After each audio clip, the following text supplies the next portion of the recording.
Good morning, good afternoon and good evening. Study হাবে সকলকে স্বাগত জানাই। আজকে আমরা আলোচনা করব স্টাডি নম্বর 5-এ লাইন টেস্টার অর ফেজ টেস্টারকে নিয়ে। ঠিক আছে, তো আমাদের পড়াশোনা শুরু করার আগে আবারও সকলকে জানাই আমার তরফ থেকে শুভকামনা। এই মারণ করোনা ভাইরাসের হাত থেকে যাতে তোমাদের পরিবার, তোমরা এবং তোমাদের পরিবেশকে তোমরা সুরক্ষিত রাখতে পারো এবং নিজেরা সুরক্ষিত থাকতে পারো, তারই শুভকামনা করি। খুব ভালো থাকো, সুস্থ থাকো। তো আসা যাক আমাদের পড়াশোনার মধ্যে। কি রয়েছে line tester or phase tester. আমি এইখানে যে নোটসটি রয়েছে সেই নোটসটা আমি পড়ার পর সেটি সম্পর্কে বুঝিয়ে দেবো। ঠিক আছে, তোমাদের এরপরেও যদি কোনো রকম কোনো কোশ্চেন্স থাকে তোমরা কমেন্ট সেকশনে গিয়ে, এই ভিডিওরই কমেন্ট সেকশনে গিয়ে সেখানে লিখে দেবে, আমি তার অ্যান্সার দিয়ে দেবো। ঠিক আছে, তো কোশ্চেন করার আগে প্রথমে পুরো ভিডিওটি খুব ভালো করে দেখবে, খুব ভালো করে বুঝবে। দরকার হলে একবার, দুবার, তিনবার, চারবার ভিডিওটি দেখবে। আশা করব তোমাদের সমস্ত প্রশ্নের উত্তর এর ভেতর থেকে ক্লিয়ার হয়ে যাবে। ঠিক আছে, তো আসা যাক আমাদের টপিকে, সেটা হচ্ছে line tester or phase tester. তো এই লাইন টেস্টার বা ফেজ টেস্টার হলো এমন একটি উপকরণ যেটি পরিবাহীর মধ্যে দিয়ে তড়িৎ প্রবাহ হচ্ছে কিনা বা তড়িতের সাথে সংযোগ আছে কিনা তা পরীক্ষা করা হয়ে থাকে। তো দেখো, এখানে বলতে চাইছে যে এই লাইন টেস্টার বা ফেজ টেস্টার এটি অবশ্যই একটি উপকরণ। ঠিক আছে, কারণ আমরা এই যে লাইন টেস্টার বা ফেজ টেস্টারের সম্বন্ধে পড়ছি, আমরা কিন্তু টুলস অ্যান্ড ইকুইপমেন্টস মানে উপকরণ বা যে সরঞ্জাম, যে চ্যাপ্টারটি আমরা পড়ছি, যে অধ্যায়টি পড়ছি, তারই একটা ছোট্ট অংশ। ঠিক আছে, তো এখানে আমরা দেখব যে কিভাবে একটা পরিবাহী রয়েছে আমাদের বাড়ির মধ্যে, যে তার রয়েছে সেই তারের মধ্যে কোনোভাবে আমরা যদি কোনো কাজ করতে যাই, তো সেই কাজটি করার আগে তারটিকে কোনোভাবে অন্য একটি তার সাথে সংযোগ করতে গেলে, অথবা সেই তারটিকে আমরা অন্য কোনো কাজে ব্যবহার করতে গেলে আমরা একবার চেক করে নেব যে তারটির মধ্যে কোনো রকম ইলেকট্রিসিটি আছে কি না। যদি তার মধ্যে কোনো ইলেকট্রিসিটি থাকে, তাহলে আমরা যদি ডাইরেক্টলি খালি হাতে আমরা যদি সেটাকে টাচ করি, তাহলে কিন্তু আমাদের শক লেগে একটা দুর্ঘটনা হওয়ার সম্ভাবনা থেকেই যায়। তো সেই কারণের জন্য আমরা যদি জেনে যাই যে ওই তারটির মধ্যে কারেন্ট রয়েছে, ইলেকট্রিসিটি রয়েছে, তাহলে কি হয়, আমরা সেই একটা প্রপার সাবধানতা অবলম্বন করতে পারি এবং আমাদের নিজস্ব যে কাজ, সেই কাজটিকে সুসম্পন্ন করতে পারবো এবং সুরক্ষাটাকেও সেক্ষেত্রে আমরা বিশেষ গুরুত্ব দেব। তো এই সুরক্ষার গুরুত্ব দেওয়ার ক্ষেত্রে এই টেস্টারটা খুব বেশি ইম্পর্ট্যান্ট। প্রায় প্রত্যেকটি ইলেকট্রিশিয়ান এবং প্রত্যেকটি ইলেকট্রিক্যাল ইঞ্জিনিয়ার বলতে পারো, যারা নর্মালি হাউস হোল্ডে কাজ করে, ঠিক আছে, বা এই সমস্ত লাইভ ওয়্যার নিয়ে কাজ করে, তাদের প্রত্যেকের কাছে কিন্তু তাদের সুবিধা মতো একটি এই ফেজ টেস্টার বা লাইন টেস্টার থাকে। ঠিক আছে, প্রত্যেকের কাছে, যারা ইলেকট্রিকের কাজ করে বা আমাদের ফ্যামিলিতে যারা বাড়িতে ইলেকট্রিশিয়ান বা বাড়িতে ওয়্যারিং করতে আসে, তাদের প্রত্যেকের কাছে, ঠিক আছে, একটা টেস্টার অবশ্যই থাকবে। ঠিক আছে, তো এই টেস্টারটি অ্যাকচুয়ালি ব্যবহার করা হয়ে থাকে ওই তারের মধ্যে, যে পরিবাহীটি রয়েছে সেই পরিবাহীর মধ্যে কোনো রকম কানেকশন আছে কিনা, তড়িৎ প্রবাহিত হচ্ছে কিনা সেটা জানার জন্য। তাহলে এই টেস্টার, এটার নাম লাইন টেস্টার বা ফেজ টেস্টার কী করে হলো? লাইন বা ফেজ টেস্টার না হয়ে এটা কারেন্ট টেস্টারও হতে পারতো কি, তাই তো? আমাদের মনের মধ্যে এরকম একটা প্রশ্ন জাগতেই পারে। অবশ্যই এটা একটা কারেন্ট টেস্টারও বলতে পারো, যে আমরা টেস্ট করে দেখছি ওর মধ্যে কোনো রকম কারেন্ট ফ্লো হচ্ছে কিনা। এবার এই লাইন টেস্টার বা ফেজ টেস্টারটার নামকরণ এই কারণেই হয়েছে যে আমরা জানি এসি সিগন্যাল মানে অল্টারনেটিং কারেন্ট, সেই অল্টারনেটিং কারেন্টটি হচ্ছে দুটো টার্মিনাল থাকে। এই অল্টারনেটিং কারেন্টের আমাদের বাড়িতে যে সাপ্লাইটা হয়ে থাকে, সেই সাপ্লাই দুটো টার্মিনাল থাকে। একটা কি টার্মিনাল থাকে? লাইভ ওয়্যার অথবা লাইন অথবা ফেজ। সেকেন্ডটি কি? নিউট্রাল। ঠিক আছে, ডিসির ক্ষেত্রে কি পড়েছিলাম আমরা? দুটো টার্মিনাল থাকে, একটা কি থাকে পজিটিভ এবং আরেকটা কি থাকে নেগেটিভ। ঠিক আছে, কিন্তু আমরা জানি এসির ক্ষেত্রে কি হয়, এসি সিগন্যাল ঢেউ খেলানোর মতো হয়। ঠিক আছে, কীরকম? জিরো, জিরো থেকে পজিটিভের দিকে গেল, পজিটিভ থেকে আবার জিরোতে আসলো, জিরো থেকে আবার নেগেটিভে, আবার নেগেটিভ থেকে আবার পজিটিভে। তাহলে কী হয়, এই ফেজটি একবার পজিটিভ একবার নেগেটিভ, একবার পজিটিভ একবার নেগেটিভ, এরকম হতে থাকে কি, তাই তো? তাই জন্য এটা একটা অল্টারনেটিং কারেন্ট, অল্টারনেটলি কন্টিনিউয়াসলি হতে থাকে। এবং এর হার্টজ কত বলেছিলাম, আমাদের বাড়িতে যে সাপ্লাইটা হয়ে থাকে, আমাদের ইলেকট্রিসিটি বোর্ড থেকে যে সাপ্লাইটা আমাদের বাড়িতে দিয়ে থাকে, তার ফ্রিকোয়েন্সি কত বলেছিলাম, 50 হার্টজ, এবং তার ভোল্টেজ কত বলেছিলাম, 220 ভোল্ট। আর এই ভোল্টেজটি হচ্ছে সেটি ওই ফেজ এবং নিউট্রালের মধ্যে বিভব প্রভেদ। ফেজ এবং নিউট্রালের মধ্যে পোটেনশিয়াল ডিফারেন্স, সেটাই হচ্ছে ভোল্টেজ, সেটা হচ্ছে 220 ভোল্ট। আর এই পোটেনশিয়াল ডিফারেন্সটাকে বাংলাতে বলা হয় বিভব প্রভেদ, মানে দুটো টার্মিনালের মধ্যে বিভবের যে পার্থক্য সেটাই হচ্ছে ভোল্টেজ, যেটা হচ্ছে 220 ভোল্ট। তাহলে আমরা এই টেস্টারটি দিয়ে এটা টেস্ট করছি যে ওই পরিবাহীটি বা ওই বস্তুটি বা ওই মেটালটি কোনোভাবেই ফেজের সাথে সংযুক্ত আছে কিনা, বা লাইন এর সাথে সংযুক্ত আছে কিনা, বা লাইভ ওয়্যারের সাথে সংযুক্ত আছে কিনা। কেননা নিউট্রালের সাথে যদি সংযুক্ত থাকে তাহলে আমাদের ভয় পাওয়ার কোনো কারণ নেই, কারণ নিউট্রালের মধ্যে কোনো রকম কারেন্ট ফ্লো করে না, আমরা ডাইরেক্টলি হাত দিতে পারি নিউট্রালের তারে। যদি আমাদের বাড়ির ইলেকট্রিসিটিতে কোনো রকমভাবে কোনো ফল্ট না হয়ে থাকে তাহলে আমরা নিউট্রালে হাত দিলে কোনোভাবেই শক খাবো না, বা আমরা শক অনুভব করব না। কিন্তু লাইভ ওয়্যার, সেখানে আমরা টাচ করলেই কিন্তু আমরা শক অনুভব করব এবং একটা দুর্ঘটনা অবশ্যই ঘটে যাবে। ঠিক আছে, তো আমরা এটাই টেস্ট করছি যে ওই বস্তুটি বা ওই পরিবাহীটি কোনোভাবে লাইন বা ফেজের সাথে সংযোগ আছে কিনা। তাই এই ডিভাইসটির নাম হচ্ছে ফেজ টেস্টার। ওকে, নেক্সট লাইনে কি আছে, নেক্সট লাইনে আছে এই উপকরণটিকে নিয়ন স্ক্রুড্রাইভার অথবা টেস্ট পিনও বলা হয়ে থাকে। তো এই যে উপকরণটি, এই উপকরণটিকে কি বলা হয়, নিয়ন স্ক্রুড্রাইভার। স্ক্রুড্রাইভার সম্বন্ধে আমরা পরে আলোচনা করব, স্ক্রুড্রাইভারটা কী জিনিস। স্ক্রুড্রাইভার মানে হচ্ছে একটা স্ক্রুকে খোলার যে ড্রাইভার, মানে স্ক্রুকে খোলার যে ইনস্ট্রুমেন্ট, সেটাকে স্ক্রুড্রাইভার বলবো। এই স্ক্রুড্রাইভার আর ফেজ টেস্টার অনেকটা একই জিনিস, পার্থক্য শুধু একটাই, স্ক্রুড্রাইভারের মধ্যে কোনো রকম ইন্ডিকেটার থাকে না, কিন্তু এই টেস্টারের মধ্যে একটা ইন্ডিকেটার থাকে, যে ইন্ডিকেটারটি অ্যাকচুয়ালি একটা নিয়ন বাল্ব। কেন নিয়ন বাল্ব সেটা আমরা পরবর্তী ক্ষেত্রে পড়বো, আজকেই পড়বো, এর পরে পড়বো। আচ্ছা, এরপর কি আছে, লেখা আছে যে ফেজ, লাইন, লাইভ, এই শব্দগুলির অর্থ এখানে একই, এবং ফেজ টেস্টারের একটা ছবি এখানে দেখানো হয়েছে, সেটাই বলা আছে। তা কি ফেজ বা লাইন বা লাইভ, একটু আগে আমি আলোচনা করলাম যে একটা অল্টারনেটিং কারেন্টের দুটো টার্মিনাল থাকে, একটা কি থাকে ফেজ টার্মিনাল, একটা নিউট্রাল টার্মিনাল। তো এই ফেজ টার্মিনালটাকে অনেক সময় লাইনও বলা হয়ে থাকে বা লাইভও বলা হয়ে থাকে। ঠিক আছে, সেটাই আমি এখানে লিখেছি। ঠিক আছে, এবার আমি আসি স্ক্রুড্রাইভার এবং নিয়ন স্ক্রুড্রাইভারের মধ্যে পার্থক্য কী। নর্মাল স্ক্রুড্রাইভারের মধ্যে নিয়নের কোনো গল্প থাকে না, মানে নিয়ন একটা ছোট্ট বাল্ব, ঠিক আছে, যার মধ্যে নিয়ন গ্যাস ভরা থাকে।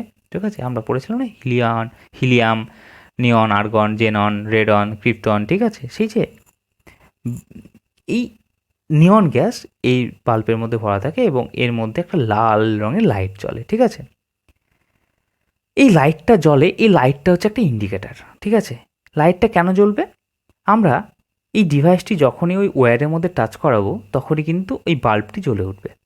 ঠিক আছে, এবং যেই বাল্বটি জ্বলে উঠবে আমরা তখন বুঝে যাব যে ওই ওয়্যারটির মধ্যে বা ওই বস্তুটির সাথে ফেজ বা লাইনের কানেকশন রয়েছে, এবং সুতরাং আমরা সাবধান হয়ে যাব এবং আমরা সুরক্ষাটাকে বজায় রেখে আমরা কাজ করব। ঠিক আছে, চলো এর গঠনটা আমরা এবার পড়ব এবং তার সাথে সাথে কার্যপ্রণালীটাও আমরা আলোচনা করব। ঠিক আছে, তো গঠনে কি রয়েছে, এই গঠনে রয়েছে এ নম্বরে রয়েছে কি ধাতব দণ্ড ও মুখ। অবশ্যই একটা দণ্ড থাকবে, না দণ্ড থাকলে আমি টাচ করাবো কি, তাই নয় কি, এবং একটা মুখ থাকবে, যে মুখটার দ্বারা আমি কি করব, ওই জায়গাটিতে টাচ করাবো, ওই ওয়্যারের মধ্যে টাচ করাবো বা কোন একটা স্ক্রুতে টাচ করাবো। ঠিক আছে, আচ্ছা, এটি একটি চোঙাকৃতি ধাতব দণ্ড, সিলিন্ড্রিক্যাল এক কথায়। ঠিক আছে, লম্বা গোল। ঠিক আছে, একটা সিলিন্ড্রিক্যাল ধাতব দণ্ড, চ্যাপ্টা সমান অগ্রভাগ বিশিষ্ট মুখ থাকে, এবং এই যে দণ্ডটির অগ্রভাগটা কী হয়, চ্যাপ্টা। নেগেটিভ সাইনের মতো। আমরা যদি একদম টপ ভিউ দেখি, টপ ভিউ মানে বুঝতে পারছো তো, মানে একদম অগ্রভাগটাকে যদি আমি চোখের সামনে এভাবে নিয়ে আসি লম্বাভাবে, তাহলে আমরা দেখবো একটা নেগেটিভ, একটা মাইনাস সিম্বল, মানে এরকম চ্যাপ্টা, একটা গোল একটা সিলিন্ডার, ঠিক আছে, লম্বা একটা তার, তার সামনেটা যদি আমি সাঁড়াশি দিয়ে চিপটিয়ে দিই যেরকমটা দেখতে হবে ঠিক সেরকম, মানে সাঁড়াশির যে মুখটা যেরকমটা দেখতে হয় অনেকটা সেরকম, ঠিক আছে। ধাতব দণ্ডের অগ্রভাগটি চ্যাপ্টা মুখ বিশিষ্ট হয়, স্ক্রুড্রাইভারের মতো ব্যবহার করা হয়ে থাকে। ওই মুখটি চ্যাপ্টা থাকে যে কারণের জন্য যে কোনো স্ক্রু আমরা ওই মাপের যদি কোনো স্ক্রু কোথাও লাগানো থাকে আমরা ওটাকে ইজিলি খুলতে পারি, তার মানে কি ওটা একটা স্ক্রুড্রাইভার হিসেবে ব্যবহার করা হয়। স্ক্রুড্রাইভার কথাটা মানে হচ্ছে স্ক্রুকে যে ড্রাইভ করবে, যে চালনা করবে, ঠিক আছে, হয় স্ক্রুটাকে কেউ খুলবে অথবা স্ক্রুটাকে লাগিয়ে কেউ টাইট দেবে, এটা হচ্ছে স্ক্রুড্রাইভারের কাজ। আমরা পরবর্তী ক্ষেত্রে স্ক্রুড্রাইভারটা সম্বন্ধে আলোচনা করব, ঠিক আছে। তো কিছুটা জেনে রাখি যে স্ক্রুড্রাইভারের কাজ হচ্ছে স্ক্রুকে চালনা করবে, স্ক্রুকে হয় ঢিল করবে, আলগা করবে, দিয়ে খুলে ফেলবে, কোনো একটা যন্ত্র স্ক্রু দিয়ে আটা থাকলে, শক্ত করে লাগানো থাকলে সেই স্ক্রুটাকে খুলে ফেলে আবার সেই যন্ত্রটিকে পুনরায় লাগাতে গেলে সেই স্ক্রুটিকে আবার ওই স্ক্রুড্রাইভারটা দিয়ে টাইট করতে হয়। আমরা খালি হাতে টাইট করতে পারবো না, খালি হাতে টাইট করলে খালি হাতে টাইট হবেও না, ঠিক আছে। এবং এমন এমন কিছু জায়গা আছে যেখানে আমাদের আঙুল পৌঁছবে না, সেখানে এতটাই ছোট্ট একটা ছিদ্র যে ছিদ্রের মধ্যে দিয়ে স্ক্রুটার কাছে আমাকে এই স্ক্রুড্রাইভারটিকে টাচ করিয়ে ঢুকিয়ে আমাকে কিন্তু শক্ত করে প্যাঁচ দিয়ে লাগিয়ে দিতে হবে, ঠিক আছে। তো যার জন্য এটাকে স্ক্রুড্রাইভার বলা হয়ে থাকে। এই অগ্রভাগটি পরিবাহীকে স্পর্শ করে, তার মধ্যে প্রবাহ আছে কিনা তা পরীক্ষা করা হয়। আচ্ছা, এই যে অগ্রভাগটি, এটাই ধাতব দণ্ডের যে মুখ, যে চ্যাপ্টা মুখ, সেই চ্যাপ্টা মুখটি কি হয়, পরিবাহীটির ওপরে টাচ করানো হয়, দিয়ে সেটাকে পরীক্ষা করা হয়।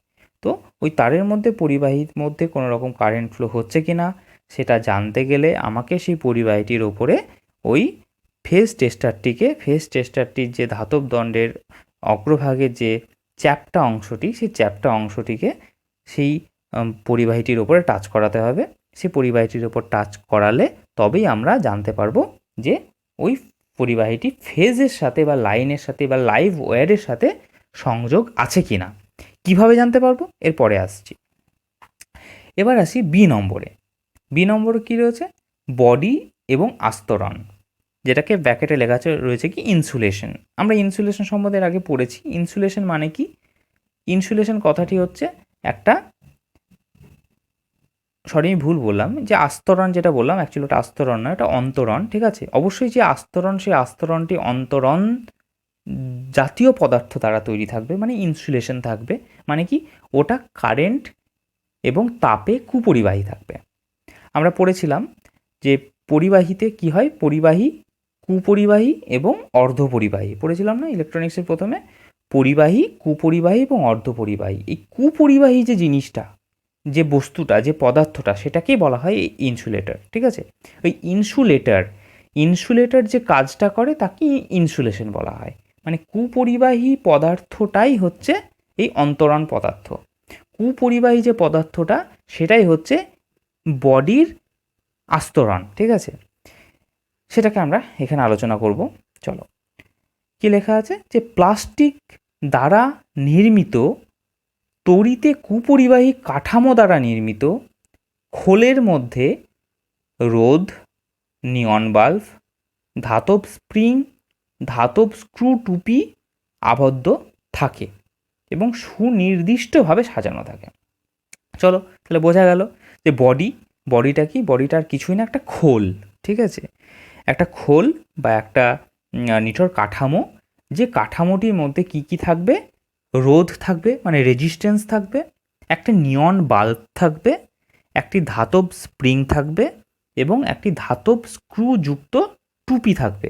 এটাকে পরপর সুনির্দিষ্টভাবে সাজানো থাকবে, সাজিয়ে চেপে রাখা থাকবে, যাতে করে ওটা কখনো কোনোভাবেই ওই যে সাজানোটা, যে সুন্দরভাবে যে সজ্জা রয়েছে ওর ভেতরে, হ্যাঁ, সেটা যাতে কোনোভাবে নষ্ট না হয়ে যায়, হাত থেকে পড়ে গেলে বা কোনো রকমভাবে আঘাতজনিত কারণে ওটা যাতে কোনোভাবে নড়ে না যায়, বা ওই তাদের মধ্যে যে সাজিয়ে যে সংযোগটা করা রয়েছে সেই সংযোগটা যেন কোনোভাবে নষ্ট না হয়ে যায়, সেই জিনিসটা এই বডি মধ্যে ঠিক থাকবে। ঠিক আছে, এই বডির মধ্যে সেই জিনিসটাকে তৈরি করা থাকবে, এই বডির মধ্যে সেই পরিবেশটাকে তৈরি করা থাকবে।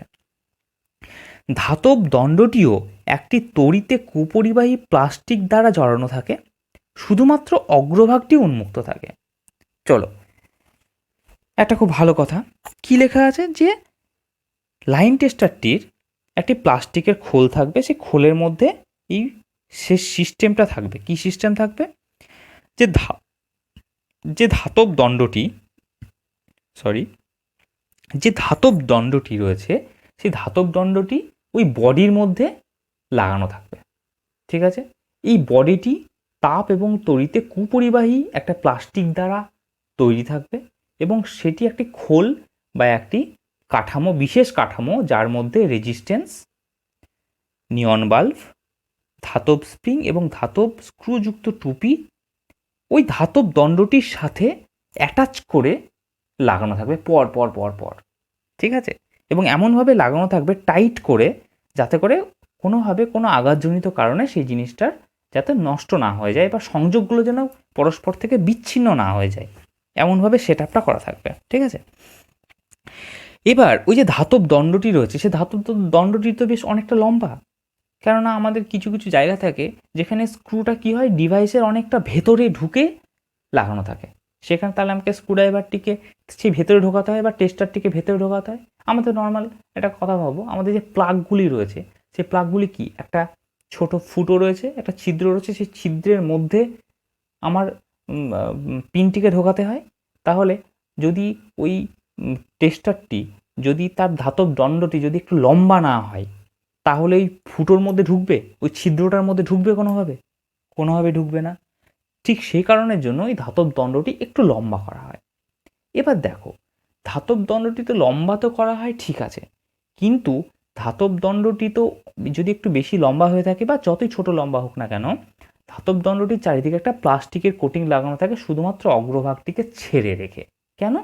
কারণ দেখো, কোনোভাবে যদি ধাতব দণ্ডটি যখন অগ্রভাগটি ওই ইলেকট্রিক তারের সাথে যখন কানেকশনটা তৈরি হচ্ছে, যখন টাচ করাচ্ছে, তাহলে তো ইলেকট্রিক তারটা লাইভ ওয়্যারের সাথে বা ফেজের সাথে কানেক্টেড, সংযুক্ত রয়েছে। তাহলে কি টেস্টারের মধ্যে লাল লাইটটি জ্বলছে, ওই নিয়ন বাল্বটি তখন জ্বলে উঠবে। যখনই আমি টেস্টারটি ওই লাইভ ওয়্যারে টাচ করাবো, ওই ডগাটি, অগ্রভাগটি, তখনই কী হবে, নিয়ন বাল্বটা জ্বলে উঠবে। তাই নিয়ন বাল্বটা জ্বলছে কেন, ওই যে কারেন্ট, সেই কারেন্টটি ওই ধাতব দণ্ড হয়ে এসে নিয়ন বাল্বে আসছে, তবে তো নিয়ন বাল্বটা জ্বলছে। তার মানে কি, ওই যে ধাতব দণ্ডটি সেটা কি করছে, ওই যে ফেজ বা ওই যে লাইন ওয়্যার বা লাইভ ওয়্যার, যে লাইনের সাথে যে কানেকশন, সেই কানেকশন থেকে কি হচ্ছে, কারেন্টটা পাচ্ছে।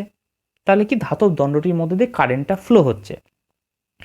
যদি ওই ধাতব দণ্ডটির চারিদিকে একটা প্লাস্টিকের কভার না লাগিয়ে রাখা হয়, তাহলে কোনোভাবে যদি আমাদের হাত বা আমাদের বডির কোনো অংশ ওখানে টাচ করে যায়, তাহলে কি হবে, তাহলে তো একটা বিশাল বড় দুর্ঘটনা হয়ে যেতে পারে। ঠিক সেই কারণের জন্যই ওই দণ্ডটির চারিদিকে বেশ কিছুটা অংশ প্লাস্টিক দিয়ে মোড়ানো থাকে, যাতে করে ওই ধাতব দণ্ডটি, ওই যে ধাতব অংশটি, যাতে কোনোভাবে আমাদের শরীরের সাথে স্পর্শ করতে না পারে, বা টাচ করে যেন কারেন্টটা আমাদের শরীরে ফ্লো করতে না পারে। অথবা অনেকগুলো প্রচুর তার রয়েছে, সেখানে হয়তো কিছু তার রয়েছে খোলা, কিছু তার রয়েছে ইনসুলেশন দেওয়া রয়েছে।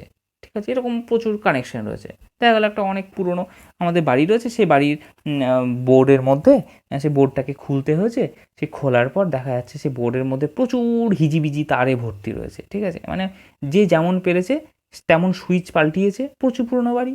দেখা গেল সেই বাড়ির বোর্ডটাতে দেখা গেল গোটা 10 সুইচ রয়েছে, প্লাগ রয়েছে, দুটো ইন্ডিকেটার রয়েছে, ফিউজ রয়েছে, সব কিছু রয়েছে। দেখা গেল আমার দাদু সেখানে একটা সুইচ খারাপ হয়ে গেছে, সেই সুইচটিকে চেঞ্জ করেছে।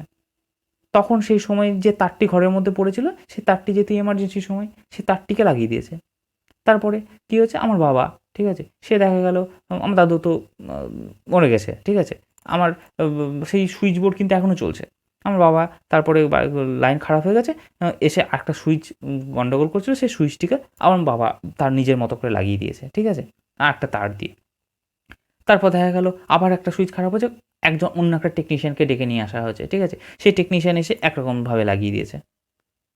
আবার একটা সুইচ খারাপ হয়েছে, আর একটা টেকনিশিয়ান, 10টা সুইচ 10টা টেকনিশিয়ান এসে লাগিয়ে দিয়েছে, ঠিক আছে, যে যেমন পেরেছে তেমন এসে লাগিয়েছে। দেখা গেলো টেকনিশিয়ান পায়নি, বাড়িতে কেউ নিজে নিজে লাগিয়ে দিয়েছে, যার কাছে যেমন তার পেয়েছিল সে সে তেমন তার দিয়ে লাগিয়ে দিয়েছে, কানেকশনটা করে দিয়েছে, ঠিক আছে। দেখা গেলো এর ভেতরে এমন কিছু তার রয়েছে যে তারটির বাইরেকার ওই ইনসুলেশন কভারটি নেই, দিয়ে খুব খিচিবিচি অবস্থা রয়েছে।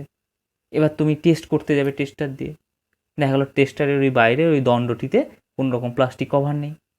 এবার তুমি টেস্ট করতে যাচ্ছ, ভাবো লাইভ ওয়্যারের তুমি যেই টেস্টারটিকে টাচ করেছো সেই সাথে সাথে অন্য একটি তার সেই টেস্টারটির ধাতব দণ্ডটির সাথে অলরেডি টাচ হয়ে আছে, তাহলে কী হবে? সার্কিটটা শর্ট হয়ে যাবে না? তাহলে কী হবে? সার্কিটটা শর্ট হয়ে গেলে কী হবে? ওর ভেতরকার তারগুলো কোনো রকমভাবে ফল্টি হয়ে যাবে, জ্বলে যাবে, একটা দুর্ঘটনার সৃষ্টি হতে পারে। কিন্তু যদি সেই ধাতব দণ্ডটির চারিদিকে একটা ইনসুলেটিং লেয়ার লাগানো থাকে বা একটা প্লাস্টিক লাগানো থাকে, তাহলে কী হবে? তুমি যখন যে জায়গাতে টাচ করাচ্ছ টেস্টারটি শুধু সেখানেই টাচ হচ্ছে, আর অন্যান্য তারগুলি সেগুলি ন্যাকেড ওয়্যার হওয়া সত্ত্বেও ওই দণ্ডটির সাথে টাচ করলেও দণ্ডটির গায়ে তো টাচ করতে পারছে না, কারণ বাইরে তো প্লাস্টিক কভার রয়েছে। সুতরাং সেখান থেকে একটা দুর্ঘটনা এড়িয়ে যাচ্ছে। আমি যে উদাহরণটি দিলাম এটা সম্পূর্ণ বোঝার জন্য দিলাম, এই উদাহরণটির সাথে কিন্তু বাস্তবে কোনো সম্পর্ক নেই, কারণ এরকম কোনো ঘটনা অনেক সময় হয় না, বা এরকম ঘটনা অবশ্যই হয় কিন্তু করা উচিত নয়, ঠিক আছে। ন্যাকেড ওয়্যার কোনোভাবেই কোনো বোর্ডের মধ্যে লাগানো উচিত নয়, কোনো জায়গাতেই লাগানো উচিত নয়, কারণ এটা একটা বিশাল বড় দুর্ঘটনাপ্রবণ একটা সিচুয়েশন, মানে এটা একটা টাইম বোমের মতো একটা কাজ করে, কখন ফাটবে কেউ বলতে পারবে না, ঠিক আছে। সুতরাং তোমরা চেষ্টা করবে এরকম ধরনের, আমার যে এক্সাম্পলটা এরকম এক্সাম্পল, এই যে জিনিসগুলো বাস্তবে প্রচুর বাড়িতেই রয়েছে, ঠিক আছে, আমরা আমাদের জ্ঞানে অজ্ঞানে প্রচুর বাড়িতে রয়েছে, ঠিক আছে। তো এটা শুধুমাত্র বোঝার জন্যই বললাম, কিন্তু এরকম জিনিসটা কিন্তু বাস্তবে করা উচিত নয়, ঠিক আছে, অবশ্যই উচিত নয়। এবং অবশ্যই যারা জানে বোঝে সেরকম ধরনের টেকনিশিয়ানকে ডেকে নিয়ে এসে কিন্তু কাজগুলো করানো উচিত, ঠিক আছে। চলো, তাহলে বোঝা গেল যে ধাতব দণ্ডটির উপরে কেন প্লাস্টিকটা জড়ানো উচিত। প্লাস্টিকটা এই কারণে জড়ানো উচিত, 1 নম্বর আমাদের নিজেদের সেফটির কারণে, যখন আমরা ওই প্লাগের মধ্যে টাচ করাবো তখন যাতে করে আমাদের আঙুল বা আমাদের বডির কোনো পার্টস যাতে সেই ধাতব দণ্ডটির ওপরে কোনোভাবে টাচ করে আমাদের বিপদ নিজেরা না ডেকে নিয়ে আসি, এই একটা কারণে। দ্বিতীয় কারণে প্রচুর হিজিবিজি তার রয়েছে যার মধ্যে কিছু ন্যাকেড ওয়্যার রয়েছে, ঠিক আছে, সেখানে দেখা গেলো কোনো একটি পার্টিকুলার তারকে টাচ করে তার লাইভ টেস্টিং করতে গিয়ে, হ্যাঁ, তার ফেস টেস্টিং করতে গিয়ে দেখা গেলো অন্য একটি তার সেই ধাতব দণ্ডটির জায়গাতে টাচ করে গিয়ে দেখা গেলো সার্কিটটা শর্ট হয়ে গিয়ে আমার পুরো বোর্ডটি নষ্ট হয়ে গেল বা পুরো সিস্টেমটি নষ্ট হয়ে গেলো, ক্র্যাশ করে গেল, জ্বলে গেল, শর্ট সার্কিট হয়ে গেল। এখান থেকে বাঁচার জন্য আমাদের এই ধাতব দণ্ডটির চারিদিকে কিন্তু একটা প্লাস্টিক লাগানো থাকে, ঠিক আছে। আচ্ছা, এবার চলে আসি নেক্সট, কি আছে সি নম্বরে, সেটা হচ্ছে রোধ, ঠিক আছে। এই রোধটি কি? এই রোধটি হচ্ছে এমন একটি জিনিস যা তড়িৎ প্রবাহকে বাধা দেয়। টেস্টারে রোধটি চোঙাকৃতি ধাতব দণ্ড ও নিয়ন বাল্বের মধ্যে সংযোগ করে থাকে। কি? এই একটা রেজিস্ট্যান্স, যে রেজিস্ট্যান্সটি তড়িৎ প্রবাহকে বাধা দেয়। আমরা পড়েছিলাম রেজিস্ট্যান্স পড়ার সময়, আমরা পড়েছিলাম এটা, যে রোধের কাজই হচ্ছে তড়িৎ প্রবাহকে বাধা দেয়, ঠিক আছে, রেজিস্ট করা, ঠিক আছে, এটা আমরা ক্লাসে পড়েছিলাম।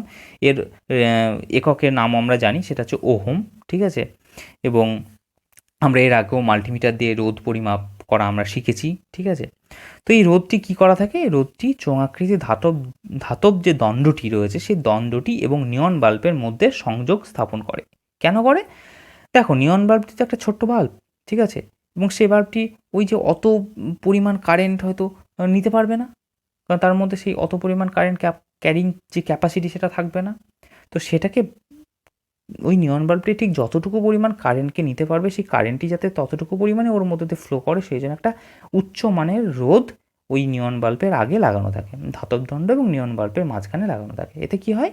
ওই ধাতব দণ্ড থেকে ফেজ থেকে যে কারেন্ট, সেই কারেন্টটি ধাতব দণ্ড হয়ে নিয়ন বাল্বে আসার সময় উচ্চ কারেন্টটাকেও বাধা দেবে, দিয়ে রোধ কী করবে?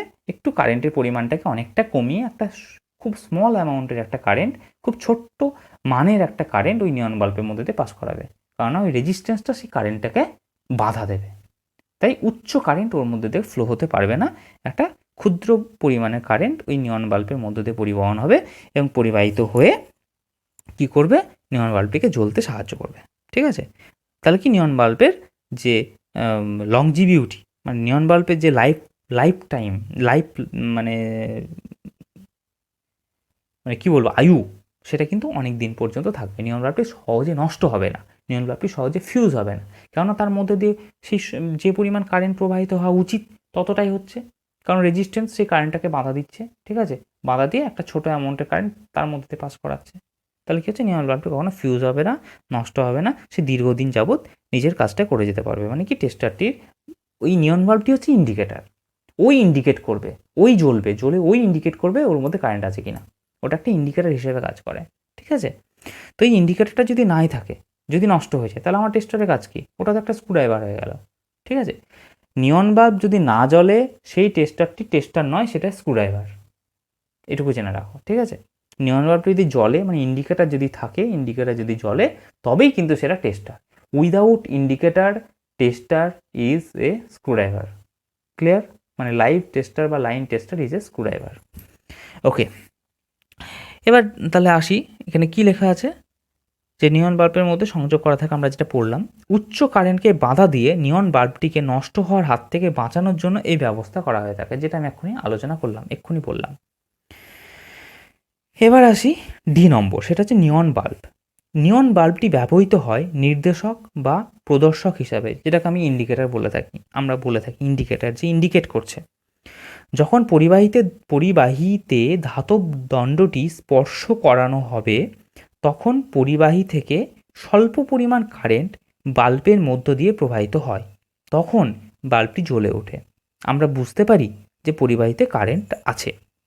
মানে কি, ওই যে বললাম, ধাতব দণ্ডটি যখনই আমি লাইনে টাচ করাচ্ছি, লাইভ ওয়্যারে টাচ করাচ্ছি, ধাতব দণ্ড হয়ে সেই লাইন তারে যে কারেন্ট আছে সেই কারেন্টটি ফ্লো হচ্ছে, ফ্লো হয়ে হাই রেজিস্ট্যান্সের মধ্যে দিয়ে ফ্লো হচ্ছে, মানে রোদের মধ্যে দিয়ে ফ্লো হচ্ছে, হয়ে ওই রোদ কী করছে, উচ্চ যে প্রবাহটাকে সেটাকে কমিয়ে স্বল্প পরিমাণ কারেন্টকে ও মানে ছাড়ছে, এবং সেটি নিয়ন বাল্বের মধ্যে দিয়ে ফ্লো করছে। আর যখনই সেই নিয়ন বাল্বের মধ্যে দিয়ে কারেন্টে ফ্লো হচ্ছে, তখন নিয়ন বাল্বটা কী হচ্ছে, জ্বলে উঠছে। তখন আমরা বুঝতে পারছি যে ওই লাইভ ওয়্যারের মধ্যে কারেন্ট আছে। ক্লিয়ার? আচ্ছা, এরপর কি আছে, ই নম্বরে কী আছে, ধাতব স্প্রিং। এই ধাতব স্প্রিংটি একটি সংযোগ তৈরি করে নিয়ন বাল্ব এবং ধাতব স্ক্রু টুপির মধ্যে, এটি পরিবাহী রূপে কাজ করে। এই ধাতব স্প্রিংটি দুটো কাজ, একটা কাজ হচ্ছে পরিবাহী, মানে কি ওই নিয়ন বাল্ব এবং ধাতব যে স্ক্রু, যে টুপি, সে তার মধ্যে সংযোগ থাকে, এবং আরেকটা কি কাজ আছে, স্প্রিংটি কী করবে, চাপ দিয়ে ধরে থাকবে। যখন ওই টুপিটিকে আমি চাপ দিয়ে লাগিয়ে দেবো, খোল রয়েছে, বডির যে খোলটি, সেই খোলের একদম শেষ প্রান্তে কী রয়েছে, ধাতব দণ্ডটি খুব শক্ত করে গোঁজা রয়েছে। ঠিক আছে, একদম শক্ত করে টাইট করে লাগানো রয়েছে। সেই ধাতব দণ্ডটির ওপরে কী রয়েছে, একটা রেজিস্ট্যান্স কানেক্ট, রেজিস্ট্যান্সের পরে নিয়ন বাল্বটি কানেক্ট করা আছে, সেই নিয়ন বাল্বটির ওপরেই স্প্রিংটি লাগানো আছে, দিয়ে স্প্রিংটির ওপরে একটা টুপি, ওই স্ক্রু টুপি ওই বডির ওপর দিয়ে চেপে ধরে লাগিয়ে আমি প্যাঁচ দিয়ে দেবো। তাহলে কী হবে, ভেতরে যে স্প্রিংটি চাপ দিয়ে ধরে থাকবে, ওই যে এই যে পরপর যে সংযোগ, ধাতব দণ্ড, তার উপর রেজিস্ট্যান্স, তার উপর নিয়ন বাল্ব, তার উপরে যে স্প্রিং, তার উপরে টুপি, এই যে পরপর যে সংযোগটা, এই সংযোগটা যাতে করে টাইটলি ওর ভেতরে স্টেবল থাকে, ঠিক সেই কারণের জন্য এই স্প্রিংটি দেওয়া হয়। ঠিক আছে, এতে কি হয়, স্প্রিংটি চাপ দিয়ে থাকে, সবসময় নিচের দিকে একটা প্রেশার দেয়। যখনই নিচের দিকে প্রেশার দেবে, তাহলে হাত থেকে পড়ে গেলেও, নড়াচড়া করলেও কোনোভাবে ওদের যে সংযোগটা, যে কানেকশনটা, সেটা কখনো বিচ্ছিন্ন হবে না। আর বিচ্ছিন্ন না হলে টেস্টারটি সুন্দরভাবে কাজ করবে। ক্লিয়ার? এটাই হচ্ছে এই ধাতব স্প্রিংয়ের কাজ। এই ধাতব স্প্রিংটি তাহলে কীরকমভাবে কাজ করে, দুটো কাজ করে, একটা হচ্ছে পরিবাহী রূপে কাজ করে, আর একটা কীভাবে কাজ করে, প্রেশার, চাপ দিয়ে টাইট করে ধরে থাকে। ওই যে সজ্জাটা, যে একটা শ্রেণীবদ্ধ একটা সজ্জা ভেতরে করা থাকে খোলের মধ্যে, যে সংযোগগুলো পর যে সুন্দরভাবে যে সাজানো থাকে যে সিস্টেমটা, ওই সিস্টেমটিকে শক্ত করে সাজিয়ে রাখতে সাহায্য করে। ঠিক আছে, এরপর কি লাস্ট, সেটা হচ্ছে এফ, সেটা হচ্ছে ধাতব স্ক্রু টুপি ও ক্লিপ। এই ফেজ টেস্টারের কাঠামোর মধ্যে সমস্ত যন্ত্রাংশগুলিকে শক্তভাবে নিচের সঠিক স্থানে রাখতে ধাতব স্ক্রুটুপি সাহায্য করে। যেটা আমি বললাম, ওই স্প্রিংটিকে চাপ দিয়ে ধাতব স্ক্রুটুপিটাকে লাগিয়ে দেওয়া হয়। তাহলে কি হচ্ছে, স্প্রিংটিকে চাপ দিচ্ছে, স্প্রিংটি চাপ দিচ্ছে তার নিচের অংশগুলিকে। তাহলে কি হচ্ছে, ওই যে নিচের যে সজ্জাটি, সেই সজ্জাটি কী থাকছে, একদম টাইট হয়ে থাকছে। হাত থেকে পড়ে গেল, কোনোভাবে খোলার কোনো সম্ভাবনা নেই। নিয়ন বাল্বটা নড়াচড়া করার কোনো সম্ভাবনা নেই, রেজিস্ট্যান্সটাও নড়বে না। ঠিক আছে, কেন, উপর থেকে স্প্রিং দিয়ে চাপ দিয়ে উপরে স্ক্রুটুপিটাকে লাগিয়ে দেওয়া আছে। স্প্রিং কী করবে, উপরে স্ক্রুটুপিকে চাপ দেবে, আবার নিচে চাপ দেবে। তাহলে কী হবে, সব কটা সজ্জা পরপর পরপর একদম সঠিকভাবে টাইটভাবে লেগে থাকবে। ঠিক আছে, ধাতব স্ক্রুটুপি যুক্ত থাকে স্প্রিংয়ের সাথে, এবং স্প্রিং নিয়ন বাল্বের সাথে, এবং নিয়ন বাল্ব কী থাকে রোধের সাথে, এবং রোধ কী থাকে ধাতব দণ্ডের সাথে একদম চিপকে লেগে থাকবে, শক্ত করে লেগে থাকবে। কারণ স্প্রিং আমরা জানি বড় থাকে, সেটাকে চাপ দিলে ছোট হয়, যখন সে ছোট হয় সে কী করবে, বড় হতে চাইবে। যেই বড় হতে চাইবে তাহলে কী হবে, সেই স্প্রিংটি কী করবে, দুই সাইডে প্রেসার দেবে, তাই তো। তো স্প্রিং যখন দুই সাইডে প্রেসার দেবে, সেই স্প্রিংটিকে যখন আমি চাপ দিয়ে ধাতব স্ক্রুটুপিটা লাগিয়ে দিয়েছি, তাহলে স্প্রিং কী করবে, ও ছেড়ে আবার আগের পজিশনে আসতে চাইবে, তাই তো। একটা বড় স্প্রিং, সেই স্প্রিংটিকে আমি ভেতরে ঢুকিয়ে ধাতব স্ক্রুটা দিয়ে খুব জোরে চাপ দিয়ে ধাতব স্ক্রুটাকে আমি টাইট করে লাগিয়ে দিয়েছি। তাহলে কী হবে, স্প্রিংটা ছোট হয়ে গেল, কিন্তু ছোট হলে কী হবে, সে তো চাইবে তার আগের অবস্থানে ফিরে আসতে। তাই কি করবে, সে দুই দিকে প্রেসার দেবে, চাপ দেবে। এই চাপে ওই সমস্ত সজ্জাটা পরপর পরপর ঠিক থাকবে, স্থির থাকবে এবং স্টেবল থাকবে। ঠিক আছে, এবং কি একটা আছে ক্লিপ। এই ক্লিপটি কোনো কোনো টেস্টারে থাকে, কোনো কোনো টেস্টারে থাকে না। তবে এই ক্লিপটা একটা অপশনাল একটা জিনিস। এটা কি হয়, টেকনিশিয়ানদের বা যারা ব্যবহার করে তাদের ব্যবহারকারীর পকেটে গুজে রাখার জন্য এটা ব্যবহার করা হয়ে থাকে। ঠিক আছে, খুব ইজিলি, যাতে করে পকেটের মধ্যে ওটা আটকে থাকে। ঠিক আছে, এবং খুব ইজিলি সেটাকে যেন আমরা ব্যবহার করতে পারি। কারণ আমরা এমন এমন কিছু কিছু জায়গাতে কাজ করে থাকি, যে জায়গাগুলোতে সেই কোনো একটা ডিভাইস বা উপকরণ আমার রাখার জায়গা থাকে না, টেস্টারটি রাখার জায়গা থাকে না। তখন কি হয়, আমরা যে ড্রেস পরে থাকি বা পকেট থাকে, সেই পকেটের মধ্যে আমরা ওটাকে যাতে গুজে রাখতে পারি, এবং সেটা যাতে কখনো পকেট থেকে কোনোভাবে নিচে না পড়ে যায়, সেই জন্য ক্লিপটি লাগানো থাকে। ক্লিপটির আর কোনো কাজ নেই, ওই জাস্ট পকেটের মধ্যে ওটাকে স্টেবলভাবে রেখে দেওয়ার জন্য, আর কোনো কাজ নেই। ঠিক আছে, তো এই হচ্ছে পুরো লাইভ টেস্টার বা লাইন টেস্টার। ঠিক আছে, তো তাহলে আমরা কি জানতে পারলাম, লাইন টেস্টারটা হচ্ছে লাইন বা লাইভ ওয়্যার বা ফেজের সাথে কোনো জিনিস, কোনো ডিভাইস কানেক্ট আছে কি না, অথবা ওই ফেজ বা ওই লাইন বা ওই লাইভ ওয়্যারের মধ্যে কারেন্ট ফ্লো হচ্ছে কি না, সেটা জানার জন্য যে ইনস্ট্রুমেন্ট, তার মধ্যে এই ফেজ টেস্টার হচ্ছে একটা ইনস্ট্রুমেন্ট। যে ইনস্ট্রুমেন্টের মধ্যে, এই ইনস্ট্রুমেন্টে একটা স্ক্রুড্রাইভার, যে স্ক্রুড্রাইভারটার মধ্যে একটা ইন্ডিকেটর থাকবে, যে ইন্ডিকেটরটি আমাদেরকে ইন্ডিকেট করবে যে ওর মধ্যে কারেন্ট ফ্লো হচ্ছে। ঠিক আছে, tester without indicator, phase tester without indicator is a screwdriver. ঠিক আছে, আজকে তাহলে তোমাদের আশা করছি এই লাইন টেস্টার বা ফেজ টেস্টার সম্বন্ধে তোমাদের সমস্ত রকম যে সমস্যা, সেগুলি আশা করছি দূর হয়েছে। তোমরা ভালো করে পড়ো, এটা ভালো করে বোঝো। যদি বুঝতে না পারো কমেন্ট সেকশানে অবশ্যই লিখবে, আমি যত সম্ভব আমার আপ্রাণ চেষ্টা করব তোমাদের সমস্ত কোয়ারিগুলোকে ঠিক করে দেওয়ার। ঠিক আছে, ওকে, থ্যাংক ইউ ভেরি মাচ। খুব ভালো থাকো, সুস্থ থাকো।